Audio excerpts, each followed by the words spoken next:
Olivia Claire.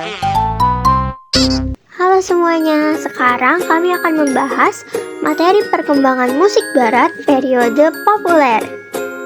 Periode musik populer dimulai pada tahun 80-an sampai tahun 90-an. Ciri-ciri musik populer: yang pertama, masyarakat industri; yang kedua, tidak dibutuhkan pendidikan formal; yang ketiga, masuk kurikulum resmi; yang keempat, media penyimpanan; 5. Tergantung pada aturan pasar bebas; 6. Sulit dianalisa. Alasan musik populer cenderung mudah berubah atau cenderung mudah tergantikan dengan lagu-lagu terbaru setiap harinya. Yang pertama, adanya teknologi yang berkembang pesat sehingga penyebaran musik-musik baru semakin meluas. Lalu, yang kedua, maknanya yang kurang menarik.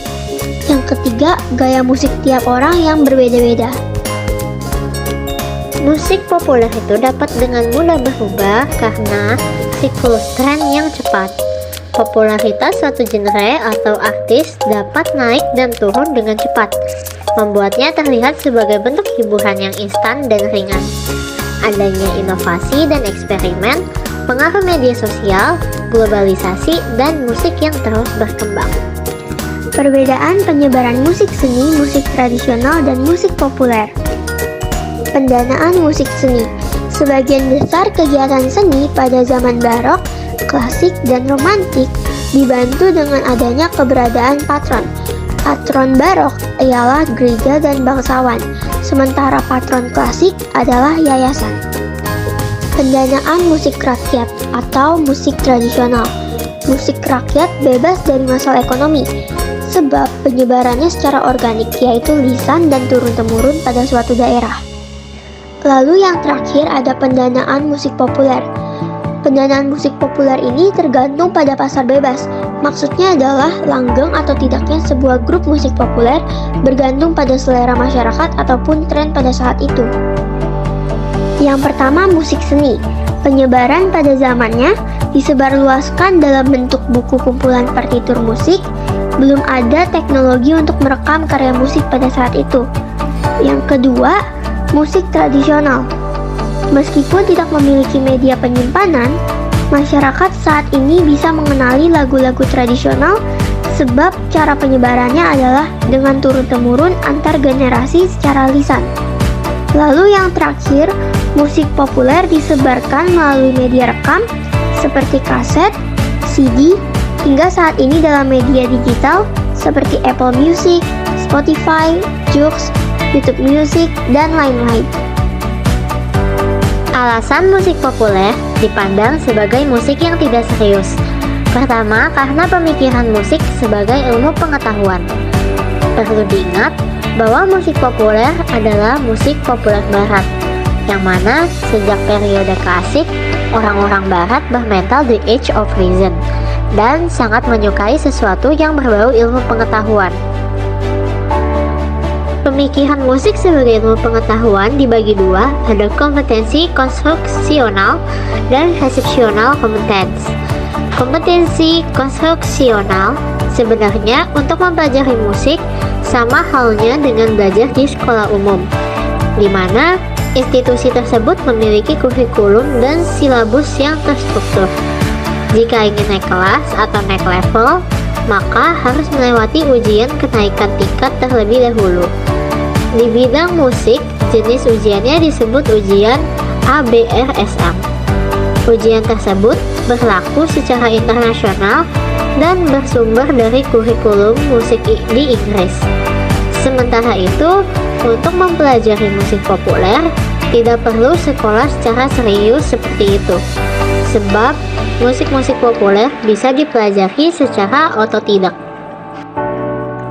Resepsional competence berkaitan dengan perlu atau tidaknya sebuah pengetahuan untuk bisa memahami sebuah karya musik. Misal, di musik klasik, orang harus tahu dulu istilah sonata, baru kemudian mereka bisa pahami esensi ketika mendengarkan sebuah lagu berjudul sonata. Hal tersebut tidak berlaku di musik populer, sebab pada musik jenis ini, konten daripada lagunya sudah langsung tercermin di judul lagunya. Misal, lagu berjudul Manusia Kuat pasti akan bercerita tentang seperti apa manusia yang dianggap kuat oleh Tulus di dalam kehidupan nyata. Pengetahuan yang sifatnya metamusik ada dua, wacana metatekstual dan wacana metakontekstual. Wacana metatekstual, pada musik klasik, kita sebagai pendengar ataupun pemain musik harus mengetahui teori musik, sejarah musik, dan lain-lain. Sementara musik populer tidak memerlukan hal-hal semacam itu, karena pada dasarnya musik populer bisa dipelajari secara otodidak. Wacana metakontekstual, bagian ini lebih menekankan pada hubungan di sekitar karya musik. Misalnya, perlunya mengetahui latar belakang mengapa sebuah karya musik diciptakan. Mengapa Beethoven membuat lagunya seperti itu? Bagi musik populer, wacana metakontekstual justru lebih menarik untuk dipelajari, karena musik populer kerap kali bercerita tentang hal-hal di luar musik, seperti hal-hal bersifat sosial, ekonomi, atau bahkan politik. Pada intinya, karya musik populer yang berkelas adalah karya musik yang membuat cerita-cerita ataupun isu-isu yang bisa membuat orang lain tergerak ketika mendengarkannya. Tidak semata-mata permasalahan sehari-hari seperti kisah percintaan. Yang kedua, penghargaan pada segala sesuatu yang serba tertulis. Ini adalah salah satu bentuk efek daripada masa klasik, di mana orang barat mulai berpikir secara rasional.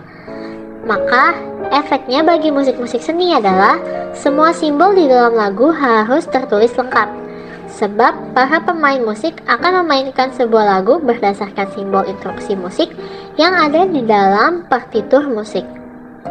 Sementara itu, musik populer hanya ditulis dalam fake book, yaitu partitur musik yang hanya berisi melodi dan tulisan chord di atasnya.